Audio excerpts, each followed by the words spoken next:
E aí pessoal, Fabrício aqui. Hoje vamos falar um pouquinho sobre os números complexos, mas lembra, o complexo não é complicado, mas pode ser às vezes. Brincadeiras à parte, nos vídeos que iremos tratar sobre os complexos, falaremos um pouquinho sobre a origem, os conceitos, as operações. Num segundo, falaremos sobre o plano de Argand-Gauss, que é um plano complexo, o módulo e o conjugado, assim também como as equações de uma forma bastante rápida. E por fim, a forma trigonométrica, mas apenas uma introdução da forma trigonométrica. Vamos pensar na construção dos números, então, para começar a nossa conversa? Lembrar dos naturais. Então lembra, isso aqui não é uma ordem histórica, mas sim uma ordem lógica. E pensar nos problemas que os números foram enfrentando ao longo do tempo, eles que lutem. Que é o seguinte, então nós temos os números inteiros positivos. Qual que é o problema que eles enfrentam? Exato. Para isso tivemos que introduzir os negativos. Quais os problemas que os inteiros enfrentam? Exato, tivemos que introduzir as frações. O que as frações não dão conta? Exato, aquilo que não pode ser escrito em fração. E por fim, vamos pensar que os reais incluem tudo isso. Mas será que existe algum problema que os reais não dão conta? E no caso teríamos que fazer um conjunto ainda maior que englobasse esses números? Bom, olha para essa equação, x² menos 3. Simples de resolver? Sim. Simplesmente passamos o 3 para o outro lado, positivo, e tiramos a raiz. Lembrando que essa raiz ela é tanto positiva quanto negativa, até porque ambos ao quadrado dariam 3. Suave na nave. E nesse caso aqui, parece fácil também, não é? Então você vai passar o 9 para o outro lado, só que negativo. E aqui começa a história de terror. Brincadeira. Quando você passa a raiz, nós temos a raiz de um número negativo. Ouvimos comumente que não existe raiz de número negativo. Porém, ela não existe no conjunto dos reais. Para poder resolver esse problema, vamos ter que pensar num número. Então vamos falar que o i ao quadrado é igual a menos 1. Essa é a definição que vai dar base para estruturar os números complexos. Ou seja, você vai ter que assumir que esse i ao quadrado igual a menos 1 é verdade. Apenas isso. Ou seja, o i não vai ser uma incógnita. O i vai dar uma nova cara para os números que estamos trabalhando. Tudo bem? Então, decora, não tem jeito. Decora, aceita que dói menos. I ao quadrado é menos 1. Tudo bem?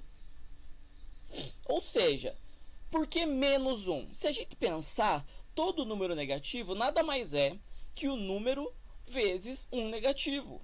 Ou seja, olha aqui para o 9, o que nós fizemos? Então, o 9 negativo nada mais é que menos 1 vezes 9. Ou seja, se fatorarmos, né, o menos 1, sabendo que o menos 1 é i ao quadrado e 9 é 3 ao quadrado, achamos a solução do nosso problema. Ou seja, a partir de agora, a raiz de menos 9 será 3i. Sucesso. Vamos ver outros exemplos? E lembrando que esses sinais na frente da raiz não interferem no sinal dentro da raiz. Uau! Outro exemplo com um 5, né, x ao quadrado mais 5 igual a 0. Fazemos o mesmo procedimento e veja, ao chegar ao final, onde nós substituímos o 1 negativo por i ao quadrado, repara, daqui para cima, tudo, se você conhece os números reais, você já deve saber fazer.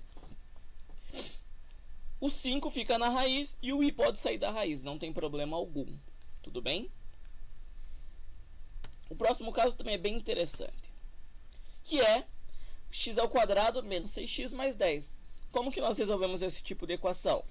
Simples. É usando Bhaskara.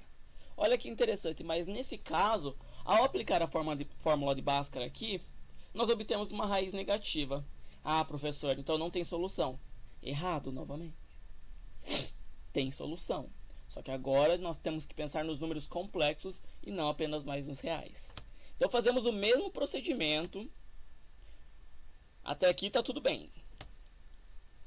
Porém, quando nós formos analisar o 4 negativo, vamos lembrar daquela velha história. 4 negativo nada mais é que 4 vezes 1 negativo. 1 negativo pode ser escrito como i ao quadrado. Ou seja, como podemos fatorar tanto o 4 quanto o i ao quadrado, ambos saem da raiz. ficando assim mais ou menos 2i. E se você conhece regras de fração, você sabe que essa fração pode ser escrita dessa forma, que pode ser escrito como 3 mais i ou 3 menos i. Perfeito. Se você pegar o 3 mais i ou 3 menos i e substituir na sua equação original, vai ser sucesso. Tudo bem? Suave até aqui? Então, bora festejar. Mas não acabou ainda. E como que faz a operação com números complexos? Lembra aquela historinha do não misture bananas com maçãs, com camelos? Sei lá como que é aquela historinha. Então, a mesma coisa aqui. Tudo que for real, você vai somar com aquilo que for real. Tudo que depender do i, que a gente vai chamar de imaginário, você vai somar com o que é imaginário. Tudo bem? Ou seja, 7 mais 4i, mais 15 negativo, menos 2i. Juntando a parte real com a parte real, a parte imaginária com a parte imaginária, obtemos a seguinte situação. 7 menos 15, 4i menos 2i. Fazemos a operação normal, ou seja, 7 menos 15, 8. 4 menos 2, 2i. Tudo bem? Vamos fazer outro exemplo. 5 mais 12i, mais 3i menos 5. Repara que propositalmente eu deixei o 3i na frente. Não tem problema, a ordem deles não importa. Tudo bem? Então, juntando o que é real e o que é imaginário, 5 menos 5, 12 mais 3. Olha que interessante, nesse caso fica apenas a parte imaginária, pois a parte real é nula. 5 menos 5 é 0. Quando é 0, você não precisa colocar. E aqui temos outro caso, com 3 fatores. Então, repara que a quantidade de fatores também não influencia no seu problema. Logo, vamos ver aqui, juntando a parte real com a parte real, parte imaginária com a parte imaginária, obtemos 18 mais 2, menos 10, 20 menos 10, 10, e 25 menos 12, 13, 13 menos 13, 0.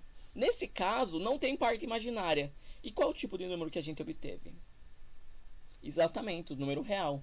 E isso nos mostra que os reais são um caso dos números complexos. Tudo bem? Ou seja, tudo que vale para os números reais, vale também para os números complexos. Claro que mudam algumas coisinhas, como veremos mais para frente. Ou seja, quais são as coisas que obtemos até agora? Que nós temos o número complexo, ele vai ter uma parte real e uma parte imaginária. Caso a parte real seja 0, nós temos que ele vai ser um imaginário puro. E caso a parte imaginária seja 0, teremos que ele será um número real. Ou seja, olha que legal. Então, toda aquela nossa construção, repare que agora existem números que não fazem parte dos reais, mas que os reais estão inseridos dentro desse contexto maior dos números complexos.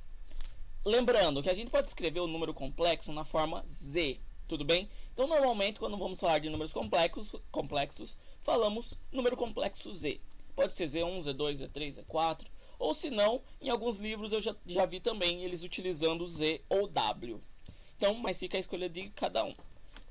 O único detalhe que é importante aqui é perceber que, se o Z é um número complexo, ele vai ter uma parte real e uma parte imaginária. E você vai ter que saber distinguir a parte real da parte imaginária, sendo que a única diferença é a letrinha I.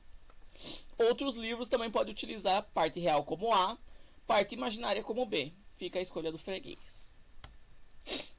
E se fosse multiplicação? Aposto que quando você bateu o olho nesses dois fatores sendo multiplicados, pensou, isso é um caso de distributiva. Mas adivinha, você acertou. No caso, só vai mudar um trechinho mais pra frente que você vai ver comigo. Ou seja, o que nós vamos fazer? Pegar o 2, multiplicar pelo 3. Pegar o 2, multiplicar pelo i. Pegar o 3i, multiplicar pelo 3. Pegar o 3i, multiplicar pelo i. E os sinais, respeita, pessoal. Respeita, eles querem respeito. Respeita os sinais para que você não errar nada bobinho na sua conta, tudo bem? E realizando essas contas, o que nós obtemos? 6 menos 2i mais 9i menos 3i ao quadrado. Olha que interessante. Porém, nós já sabemos quanto vale i ao quadrado. Exato. Vale 1 negativo. Ou seja, quando nós temos i ao quadrado em alguma expressão, na verdade não é um número imaginário, e sim um número real. Ou seja, combinando os sinais, né, negativo com negativo temos positivo, obtendo assim o nosso número complexo, resultado dessa distributiva. Outro caso interessante, desculpa, esqueci dessa carinha, são as potências. Olha que interessante. Então, o i elevado a 1 é ele mesmo, assim como qualquer outra potência. I ao quadrado, não preciso nem falar que é a nossa definição. E se fosse i ao cubo? Fala aí, bem baixinho, fala para você mesmo. Quanto você acha que daria? Exato, daria menos i. Por quê? Simples. Se a gente pensar que i ao cubo é i vezes i vezes i, olha para isso. Se juntarmos dois desses i's, ele vai ficar um i ao quadrado. I ao quadrado é um negativo, e com isso, obtemos que i vezes 1 negativo é menos i. E a quarta? Exato, 1. Mesma coisa. I vezes i vezes i vezes i vai ser i ao quadrado vezes i ao quadrado. Substituindo os dois pelos valores que eles possuem, menos 1 vezes menos 1. Negativo com negativo, positivo. E aqui que vem a matemática. E a quinta? E a quinta nada mais é do que i vezes i à quarta. Com isso, como sabemos que i à quarta vale 1, então fica i vezes 1, ou seja, o próprio i. E se formos continuando, vamos reparar que existe um padrão. Olha só, i menos 1, menos i, 1, i menos 1, 1, i menos i, 1, e assim por diante. Ou seja, existe um padrão, pois as potências de i se repetem a cada 4 potências. Ou seja, utilizando essa lógica, será que a gente consegue calcular i elevado a 25? A 25ª potência? Com certeza sim. Eu aposto que... Mentaliza aí, que número será que vai dar i elevado a 25ª potência? Será que você vai acertar? Olha só que interessante. Então, sabendo que existem repetições a cada 4 potências, simplesmente a gente pega o 25 e divide por 4. Por quê? A cada 4 potências há repetições. Ou seja, dentro do 25 houve 6 repetições. Porém, quando ele estava indo para a 7ª repetição, ele não teve força e simplesmente parou no 1. Ou seja, basta pegar o valor do resto, que vai ser a equivalência que você vai dar para a sua potência. Ou seja, a potência de 25, i elevado à 25ª potência, é igual a i elevado à primeira potência. Ou seja, o próprio i. Parece bastante intuitivo, mas tem que tomar bastante cuidado. Esse processo não tem erro. Mas, se você quiser outros meios, eu vi algumas pessoas que fazem o seguinte. I elevado à 25ª é igual a i vezes i elevado à 24ª. I elevado à 24ª é múltiplo de 4. Ou seja, é 1. Ficaria i vezes 1.